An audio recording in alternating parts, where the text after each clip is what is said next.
Entonces, esto no demora mucho, será un día más que, digamos, se puede incluir en el paquete, ¿no? Entonces acá podemos observar los puntos calientes, ¿no? Ahí tenemos el interruptor de potencia, a su vez, simplemente no hay puntos calientes. Entonces, este mapeo de manera general, este es un mapeo de manera general para ver dónde hay puntos calientes, ¿no? Después ya se hacen las tomas adecuadas para ver en qué condición se encuentra cada equipo. Pero nos da una referencia, ¿no? Bueno, en termografía tenemos una tabla de criticidad. Tenemos, digamos, criterios según la neta, basado en la experiencia, según la ITC, ¿no? Las más usadas, la neta y el basado en la experiencia, ¿no? La neta nos dice que entre componentes similares, variaciones de 1 a 3 grados centígrados, una condición menor, una condición normal.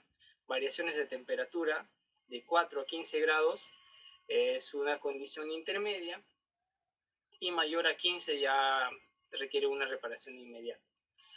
Nosotros hemos, en estos años de experiencia, en estos 3 años de experiencia, hemos desarrollado esta tabla que combina la neta con el basado en la experiencia, ¿no?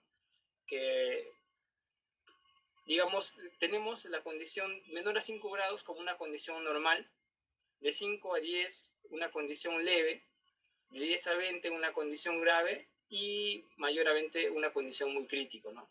Esto, cabe recalcar, es una tabla que hemos desarrollado de acuerdo a nuestra experiencia. Tiene mucho que ver con el tipo de cámaras que se usa.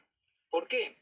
Porque todas las cámaras de termografía dependen mucho de su sensibilidad y de su resolución, ¿no? O sea, si aplicamos una cámara de baja resolución para hacer una medición, seguramente que vas a volar, ¿no? Vas a llegar en un estado intermedio cuando, por ejemplo, con una cámara de buena resolución, una cámara profesional, la variación de temperatura va a ser 0.01 grado. Entonces, es muy importante saber con qué cámaras estás haciendo tu inspección, ¿no? Para que tengas la fiabilidad del resultado y puedas hacer las tendencias, ¿no? Entonces, me ha pasado a mí, no he visto algunos resultados, pero cuando vamos a campo con las cámaras adecuadas, estos equipos no tenían mucha variación, ¿no? Entonces, era básicamente por las cámaras que se estaban usando. Por eso también es muy importante este cuadro, porque de cierta manera como que damos alguna tolerancia hasta 5 grados una condición normal, de 5 a 10 una condición leve de seguimiento, donde recomendamos ver las tendencias. Mayor a 10 una condición grave que se tiene que cambiar en el próximo mantenimiento programado, y mayor a 20 ya crítico, que se tiene que intervenir de inmediato, ¿no? Consideraciones importantes en termografía. Primero, la carga, ¿no? O sea, una medición ideal es a plena carga, ¿no? La carga es un factor fundamental para realizar la termografía. Otro factor importante es el tema de la velocidad del viento. En líneas de transmisión se permite realizar inspecciones hasta 5 metros por segundo, ¿no? Tenemos una tabla de corrección donde aplicamos este factor de corrección, ¿no? Con velocidades mayores a 5 metros por segundo ya no es recomendable realizar la medición. Bueno, pasamos al efecto corona. El efecto corona es una descarga eléctrica parcial luminosa que ocurre por la ionización del aire, ¿no? El efecto corona aparece cuando el campo eléctrico local crítico, que es más o menos de 24 a 30 kb sobre centímetro. O sea, básicamente lo que sucede es que los electrones que circulan por el conductor circulan por el aire. Entonces, nosotros sabemos que cuando tenemos un electrón que pasa de un nivel a otro nivel, se emite un fotón, ¿no? Ese fotón es el haz luminoso, es el efecto corona. ¿Cómo se calculaba o cómo se inspeccionaba antes el efecto corona en líneas de transmisión? Se usaba el ultrasonido y los efluvios. Efluvios todavía se sigue usando, es una buena técnica que también tiene niveles, se cataloga por los colores. Pero el ultrasonido, por ejemplo, si bien es cierto, el ultrasonido lo que mide son ruidos audibles, ¿no? A través de frecuencias. Entonces, si bien es cierto, el ultrasonido es una muy buena técnica, pero para líneas de transmisión no, porque si bien es cierto, si hay descargas parciales, escuchamos un ruido, no sabemos dónde está, ¿no? Es como entrar a un cuarto oscuro y si bien es cierto hay una falla, pero no sabemos dónde está. Entonces, para detectar efecto corona no es una buena técnica o no es la más recomendable, ¿no? El ultrasonido es como buscar una aguja en un pajar, ¿no? Porque no sabemos dónde está. Nuevas técnicas de detección, acá ya tenemos las cámaras de coronografía, las cámaras ultravioleta con tecnología DICOR, ¿no? Hacen visibles los fenómenos de efecto corona, trabajan en un espectro electromagnético de 240 o 280 nanómetros, identifican de manera puntual y localizada las fallas en los elementos. Este punto quizás es el que le trae más reconocimientos a la cámara, ¿no? Justamente porque identifican de manera puntual y localizan la falla, saben de dónde está proviniendo esta falla, ¿no? Entonces, ¿cuál es la tecnología que usa la cámara? Es de la imagen biespectral, ¿no? O sea, tenemos el elemento de inspección, captura el elemento que estamos inspeccionando, captura la radiación ultravioleta, tiene un filtro de radiación solar que discrimina la radiación del sol y solo se enfoca en el efecto corona o en la radiación ultravioleta producida por el equipo, mezcla las imágenes y nos da una imagen combinada, ¿no? Que es la tecnología biespectral de la cámara, ¿no? Entonces tenemos el modo V, descargas parciales, el modo visible, combina estas dos, nos da el modo combinado, ¿no? Entonces, como les decía, esta tecnología de identificación de manera puntual es muy importante porque sabemos de dónde está viniendo, dónde se está produciendo la falla, ¿no? Las ventajas: trabaje de forma segura, disminuye el contacto con componentes peligrosos de alto voltaje, principalmente en entornos peligrosos, ¿no? La sensibilidad no cambia con la iluminación. Esta de acá es la tecnología DICOR, que nos permite tener mediciones de efecto corona a plena luz del día, ¿no? Como vemos acá en la imagen. A plena luz del día, en un día soleado, podemos ver si es que hay efecto corona, lo vamos a ver. Cuantifica la intensidad del efecto corona. La información que se obtiene es inmediata, verdadera y confiable. Acá tenemos el flujograma de la criticidad, ¿no? Las cámaras ultravioleta es un equipo de alta tecnología, ¿no? Que nos permite detectar la fuente de generación UV, medir su intensidad en unidades relativas que podemos llamar fotones. A esta medición de la intensidad la llamamos conteo. Entonces, la cámara lo que nos da es unas cuentas, ¿no? A esta intensidad la llama cuentas y la cataloga en una tabla de criticidad. Entonces, esta tabla de criticidad es la tabla recomendada por el fabricante. Como decía, la cámara nos da cuentas y nos dice, ¿no? De 0 a 5000 cuentas es una criticidad baja, una clase C, donde tenemos una presencia de corona de baja intensidad, por lo que no requiere ninguna actuación hasta el próximo reporte UV, ¿no? Que es el próximo año, más o menos. Esta tabla que estoy mencionando es una tabla de criticidad para niveles de tensiones mayores a 115 kV. También tenemos una tabla de criticidad que es para, digamos, tensiones menores a 115 kV, ¿no? Entonces, para tensiones mayores a 115 kV, un conteo de 5000 a 10000 cuentas es una condición media, es una clase B, cuya presencia de efecto corona ya requiere hacer un monitoreo, ¿no? Para ver la tendencia y la evolución de fotones en el próximo reporte. Se recomienda esta medición en un periodo no menor a 90 días, ¿no? Para ver si es que se mantiene o ya pasa a un estado crítico, ¿no? Y conteos mayores a 10.000 cuentas ya es una criticidad alta, ¿no? Un riesgo inminente. Hacer una intervención inmediata. Acá tenemos una simulación de laboratorio donde vemos el conteo de fotones y la degradación del equipo, ¿no? Se va a forzar el colapso del equipo y vamos a ver el flashover, ¿no? Entonces, por ejemplo, ahí ya tenemos 5000 cuentas, ¿no? Y se ve el efecto corona, ¿no? Entonces es importante monitorear el equipo, va creciendo, y a partir de las 10.000 cuentas ya la falla va a ser inminente, ¿no? Ya sale humo y el equipo va a llegar al colapso, ¿no? Y llega al flashover. y esto nos trae como consecuencia la salida de la línea, ¿no? Entonces es importante ver esto, ¿no? El monitoreo de la condición de nuestro efecto corona. Entonces, factores que afectan el efecto corona: la presión atmosférica, la humedad y la temperatura, ¿no? Siendo la humedad el principal factor que contribuye a la formación de efecto corona. De hecho, hay un paper de la SIGRE donde menciona justo estos factores importantes que son la contribución al efecto corona. Incluso acá menciona sobre el operador de efecto corona, ¿no? Recomienda que sea una persona certificada, que tenga conocimientos, que vea justo estas condiciones de presión, humedad y temperatura para que garantice la medición. Entonces, la SIGRE, la D161, ya te habla de efecto corona.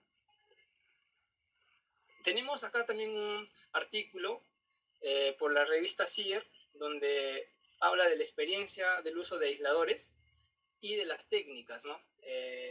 Esto de acá es en un estudio usado por REP.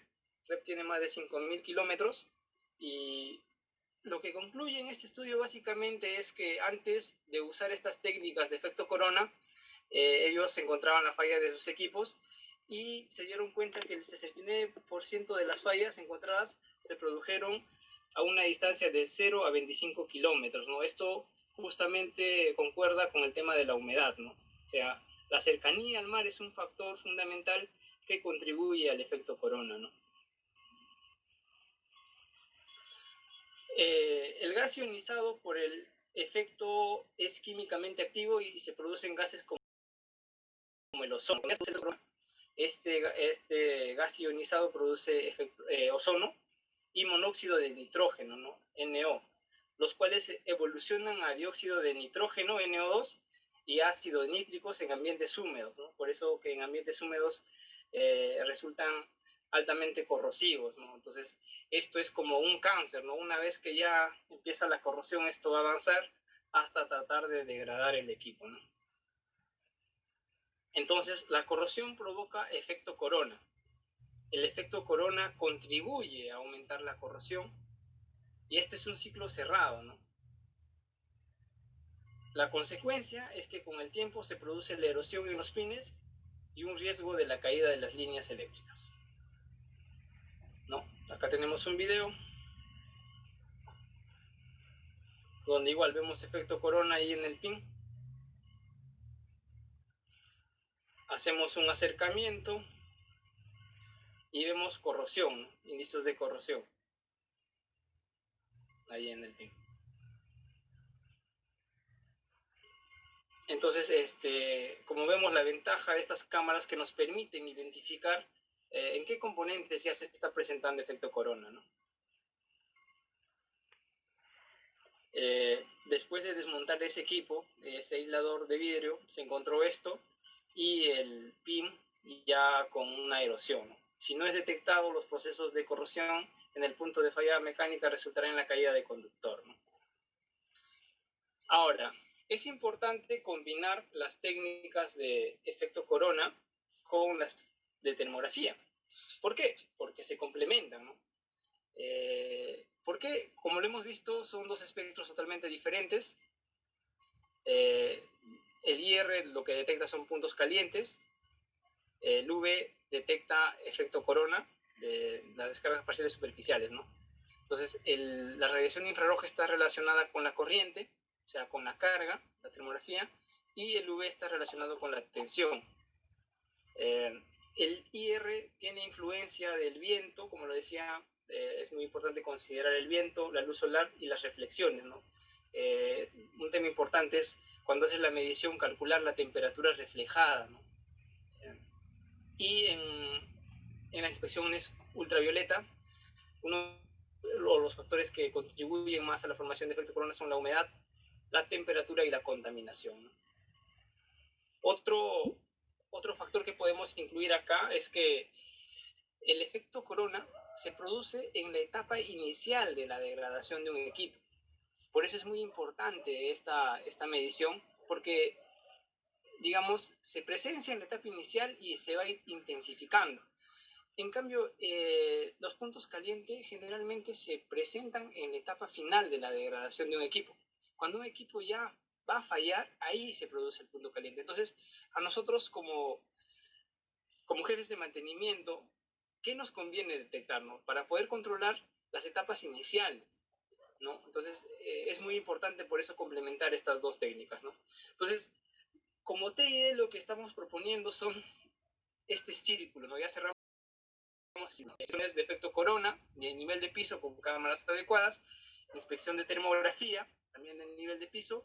Ahora, esta foto creo que me va a ayudar a poder explicar cómo se hace una medición adecuada de termografía, ¿no? Al menos de termografía. De piso, a nivel o de la parte superior. Una medición adecuada de termografía es de piso. ¿Por qué? Porque justamente, como vemos, acá tenemos, lo que queremos ver son los conectores, ¿no? Entonces, nos da el aire para no tener alguna interferencia. Si es que la haríamos a nivel, tendríamos la estructura, o si la haríamos de la parte superior, tendríamos el piso, ¿no? Entonces, esa emisividad opacaría nuestra medición, ¿no? Entonces, ¿y para qué usamos el dron? El dron lo usamos para la inspección visual, para, de acuerdo a estas dos inspecciones, poder monitorear y ver en qué condición se encuentra todo nuestro equipamiento, ¿no? Todos nuestros componentes de la ferretería eléctrica, ¿no? Entonces, aplicando estas tres tecnologías, cerramos el círculo y tenemos, digamos, una mejor condición del estado real de nuestros activos. Acá tenemos algunos ejemplos, ¿no? Tenemos termografía, ¿no? Efecto corona. Esto, por ejemplo, es en qué fase, A, la R, ¿no? ¿Cómo se encuentran? ¿No? Se complementan bastante, ¿no? Y el uso de drones, ¿no? Para ver el tema de cómo se encontraban los componentes, ¿no? Están corroídos, ¿no? Ya hay bastante corrosión, polución también. La cercanía al mar de esta línea es menor a 10 kilómetros. Mira, ¿no? Entonces, es por eso, ¿no? Que ya la falla era inminente, ¿no? Bastante corrosión. Bueno, ya para culminar vamos a pasar al tema de la gestión e interpretación de los resultados. Entonces, nosotros estamos acá, ¿no? Entonces, vemos y decimos, ¿quién es nuestro cliente? Nuestro cliente es una persona que quiere llegar a sus objetivos, que necesita cumplir con sus objetivos programados. ¿Qué le podemos ofrecer? ¿No? Le podemos ofrecer estas nuevas técnicas que le ayuden a cumplir sus objetivos y que le ayuden a hacer una gestión adecuada de sus activos. Entonces, aparte de eso, podríamos hacer algo más, ¿no? Algo que lo deleitaría, ¿no? Entonces, por eso innovamos, ¿no? Esto está enfocado también al ISO 9001, que es el sistema de gestión de la calidad, que ahora ya, digamos, está en el ISO 55000, ¿no? Que busca la excelencia, ¿no?